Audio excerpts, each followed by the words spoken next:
संत मत धारा आपकी सेवा में प्रस्तुत।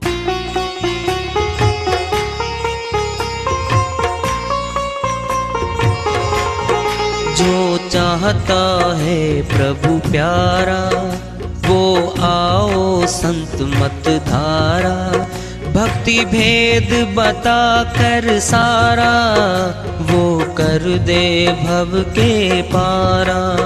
जो चाहता है प्रभु प्यारा वो आओ संत मत धारा, भक्ति भेद बता कर सारा वो कर दे भव के पारा। जो चाहता है प्रभु प्यारा।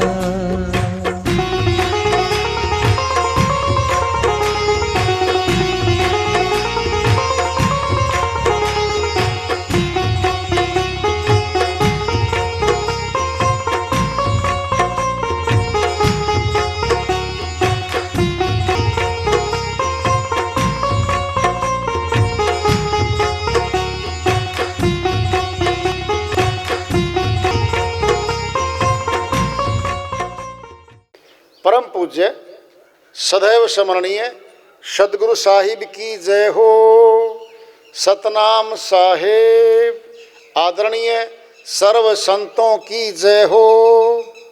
उपस्थित आदर के योग प्रभु प्रेमी एवं जिज्ञासु आत्माओं, हम सभी पूर्ण पिता परमात्मा सभी सृष्टियों के रचनहार कुल मालिक हम सब के जीवन का आधार उनकी महिमा को सुनने के लिए एकत्रित हैं। मेरी सभी से अर्ज है कि मैं कोई जगत गुरु नहीं, कोई महाराज नहीं, कोई महामंडलेश्वर नहीं, मैं केवल सभी संतों की चरणों की धूल हूँ और आपका भक्ति मार्ग में सहायक हूँ। मैं अपनी सीधी साधी टूटी फूटी भाषा में, संदूकड़ी भाषा में भक्ति भेद के गुड़ रहस्यों को उजागर करने वाले विचार आपके समक्ष रख रहा हूँ। यदि अच्छे लगे अपनाएं, नहीं तो गैर जरूरी समझकर विसार दें।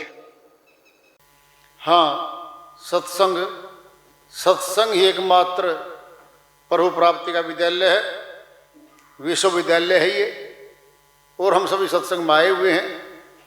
हम जिज्ञासु तभी तो आए हैं।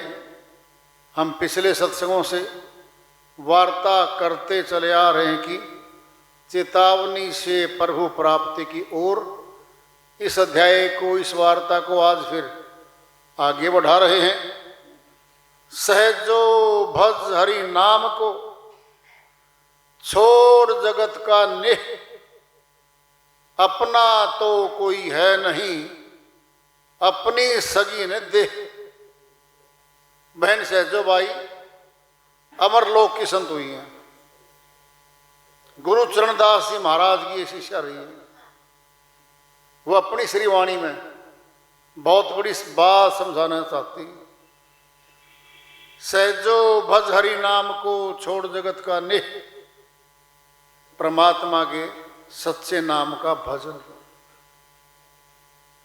छोड़ जगत का नेह, जगत का मोह ममता जो है ये आत्मा के बंधन का कारण है। हम सभी आत्माएं मोह फांस में बांध के यहाँ पर भिन्न भिन्न तनों में, भिन्न भिन्न नातों में हमें बैठा दिया जाता है और सब सच्चा सा लगता है, सब अपना सा लगता है, कोई दूसरा दिखता ही नहीं यहाँ पर। लेकिन बहन कह रही है छोड़ जगत का नहीं, अपना तो कोई है नहीं, हमारा इस संसार में कोई भी नहीं है।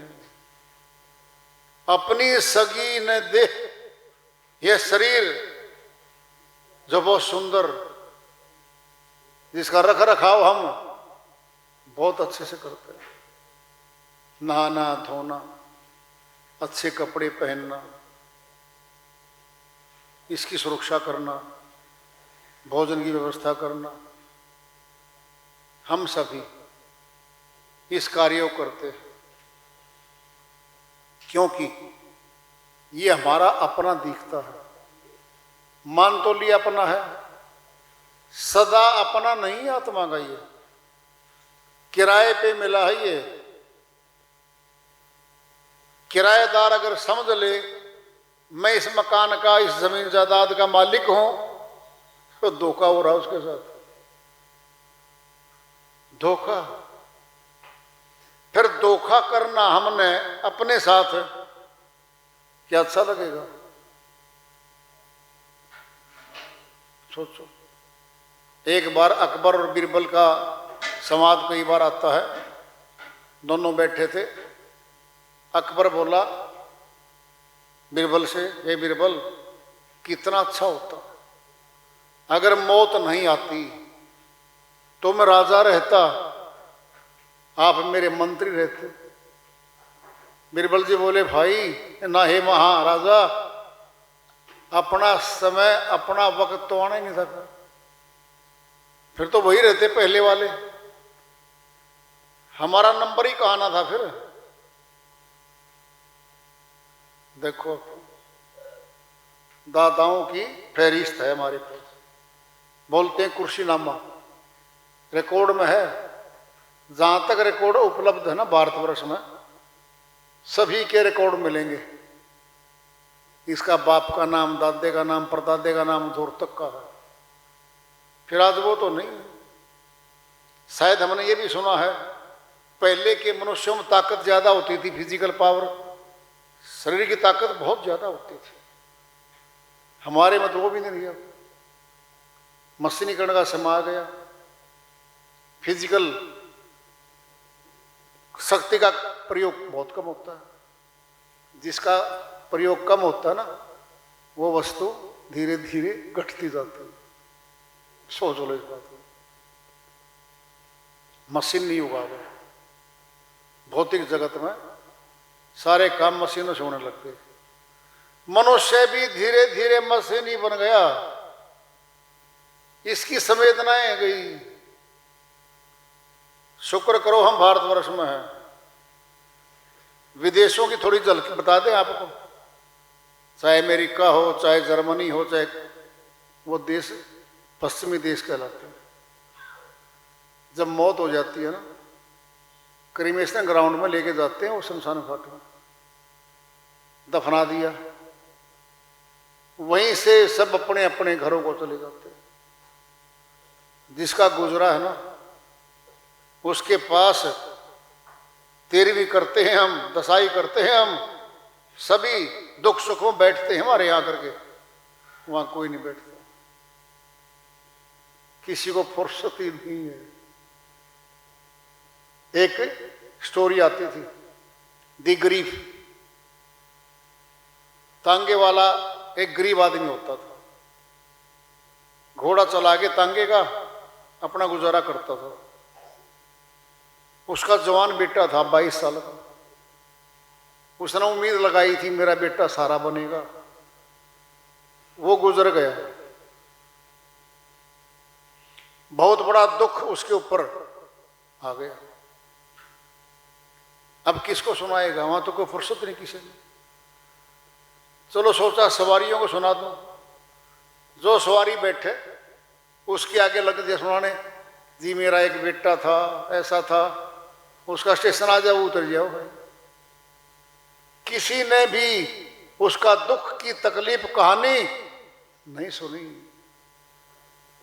लिखी आती है, जहां घोड़ा बनता था रात को, जहां वो सोता था, घोड़े के साथ लग के पूरी कहानी अपनी सुनाई। तुम तो आदमी नहीं भाई, तो घोड़ा जाति में है तो आत्मा। सारा किस्सा उस घोड़े से सुनाया उसने। दुख हल्का किसने किया? पशु ने किया। मनुष्य के पास वहां समय नहीं है, मनुष्य मशीन बन गया, भूल गया मैं कहां से आया हूं, कहां जाऊंगा, मैंने करना क्या है। स्वामी दयानंद जी महाराज, जिनका बचपन का नाम मूल शंकर रहा, ब्राह्मण कुल में थे वो। वेदों के शास्त्रों के ज्ञाता बन गए थे। बैठे थे एक बार और काफी लोग आए, जी आप तो बड़े विद्वान बन गए हो, शास्त्रों की ज्ञाता हो आप तो, आप संतुष्ट हो गए होगे? मूल शंकर जी बोले नहीं, मैं संतुष्ट नहीं हूं, अंदर कमी है, बेचैनी है, मैं खुश नहीं हूं। उनमें से एक था उनका मिलने वाला, कहता है भाई स्वामी वीरचंद जी महाराज हैं, उनके शरण में चला जा, पूर्ण ज्ञानी बना देंगे तेरे को। वहां जाकर के मूल शंकर जी नाम रहा। जो उनकी कुटिया पे जब गए तो दरवाजा खटखटाया, अंदर से आवाज आती है, भाई कौन है, कहां से आया है, कहां जाएगा? खोल के किवाड़ बैठ के चरण पकड़ लिए मूल शंकर जी ने।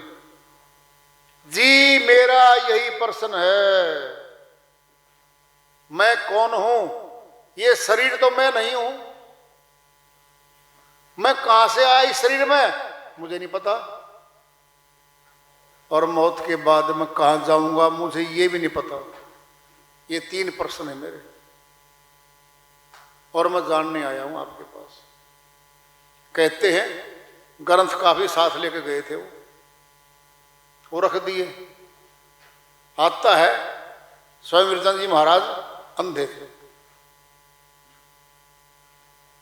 उन्होंने आवाज आई, कहता भाई तेरा नाम क्या है? जी मेरा नाम तो मूल शंकर है। ये आवाज आई, क्या रखा तो नहीं है सामान? जी ग्रंथ हैं, शास्त्र हैं। फिर इनसे जान ले तीनों बात, मैं कौन हूं, कहां से आया हूं, कहां जाऊंगा, इन शास्त्रों से जान ले। जी नहीं जान पाया मैं। अगर शास्त्रों के अध्ययन से ये तीनों बातें मिलनी थी तो फिर वो तो ज्ञाता थे शास्त्रों में। चरण पकड़ के बैठ गए, जी मैं इनसे नहीं जान सकता। सच्चा नाम, सच्चा ज्ञान, सच्चा ध्यान पुस्तकों में नहीं होता, जिंदा गुरु में होता है वो ज्ञान। तो बोले भाई इन शास्त्रों को फिर बाहर निकाल दे। अब संकोच में तो पड़ गया भाई, इतने महान शास्त्र जिनको अध्ययन किया, जिनसे प्यार करता था वो। कहता भाई जब इनसे तेरा काम नहीं चला तो ये व्यर्थ है। जी क्या करूं? निकाल भाई, तेरे ब्लैक बोर्ड को साफ करूंगा, पहले सफाई करूंगा और फिर लिखाई शुरू करवाऊंगा तेरे में। ये शास्त्रों का ज्ञान भरा तेरे में, तू विद्वान तो बन गया, आत्मज्ञानी नहीं बना। वहां शरण में रह के ऐसा आता है। झाड़ू निकालते थे मूल शंकर जी, एक बार इकट्ठा करके कमरे के कोने में अंदर वो कूड़ा रख इकट्ठा कर दिया। डंडी रखते थे, वो चलते थे, घुमाते सारे को, वो लग गई वहां पे। कहता मूल शंकर जी, गुरु जी अब भी कूड़ा अंदर रखता है तू? डबल अर्थ था उस बात का कि कमरे के अंदर तुम कूड़ा इकट्ठा कर दिया। कमरा यानी हमारा शरीर, हमारा मस्तिष्क, हमारे हृदय में अब भी रखता है। कहते हैं उसमें लिखा भी है कि डंडे मारे थे। देख लो, गुरु धारण किया, काफी साल सेवा की, और स्वामी दयानंद सरस्वती के नाम से जब निकले समाज में, सत्य का प्रचार करूंगा मैं, चल पड़े।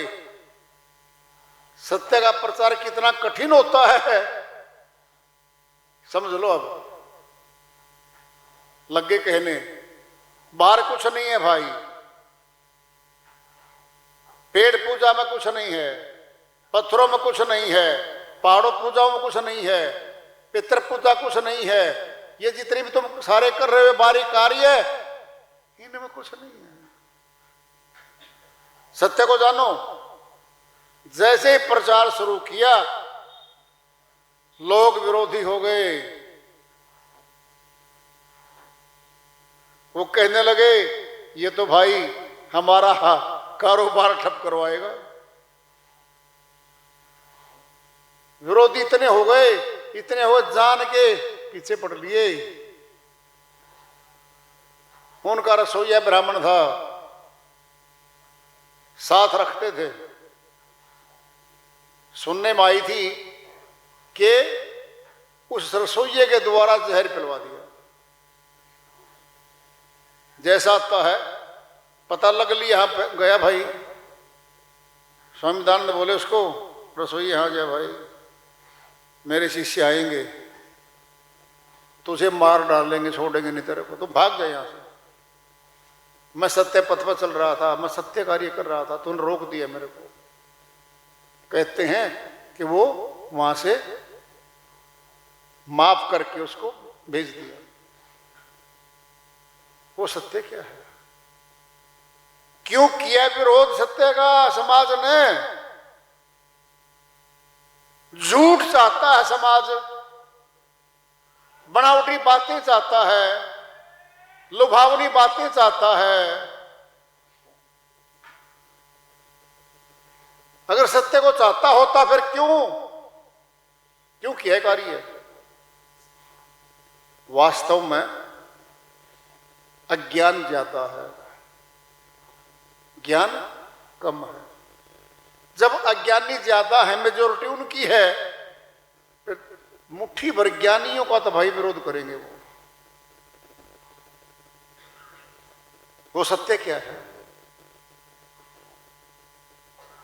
जिस सत्य के कारण ये नाशवान शरीर, मिट्टी हो जाने वाला शरीर सच्चा सा दिख रहा है, बोलता है, आंखों से दिखता है, कान से सुनता है, सभी काम करता है। जब आत्म शक्ति इसको छोड़ देगी फिर ये कहते सभी भाई मिट्टी संगवा दो, भाई ले चलो शमशान घाट में। क्यों भाई? अपना है तो, नातीदार है हमारा, घर में रख लो ना। यहां तक भी आता है, पहले तो जो मुर्दे का हाथ लगाता था ना उसको नहा के आना पड़ता था। क्या कहते थे? अशुद्ध हो गया, अशुद्ध हो गया। सोचो देखो, जिस आत्म शक्ति के निकलते ही वो अशुद्ध हो गया, फिर हम कौन है? कौन है हम? जिंदा है। वो आत्म शक्ति हमारे अंदर है। जब अंदर है और मिलना उस आत्मा से है, फिर बाहर कैसे मिलेंगे हम? बताओ। जो वस्तु जहां है वही मिलेगी। अंदर है वो तो जीवन हमारा प्राणों में है, प्राणों में हो तो। एक संत जी की श्री वाणी आ रही है, भजन के माध्यम से उसको लिखते हैं। वह साहिब अपनी श्री वाणी में फरमाते हैं, जाएगा जब यहाँ से कुछ भी न साथ होगा, 2 गज कफन का टुकड़ा तेरा लिबास होगा। जाएगा जब यहाँ से कुछ भी न साथ होगा, 2 गज कफन का टुकड़ा तेरा लिबास होगा। तेरा लिबास होगा। कंधे पे धर ले जाए परिवार वाले तेरे, कंधे पे धर ले जाए परिवार वाले तेरे, यमदूत ले पकड़ कर डालेंगे तुझ पे घेरे, यमदूत ले पकड़ कर डालेंगे तुझ पे घेरे, पीटेगा छाती अपनी, पीटेगा छाती अपनी, कुनबा उदास होगा, तो गज कफन का टुकड़ा तेरा लिबास होगा। जाएगा जब यहाँ से कुछ भी ना साथ होगा, 2 गज कफन का टुकड़ा तेरा लिबास होगा, तेरा लिबास होगा।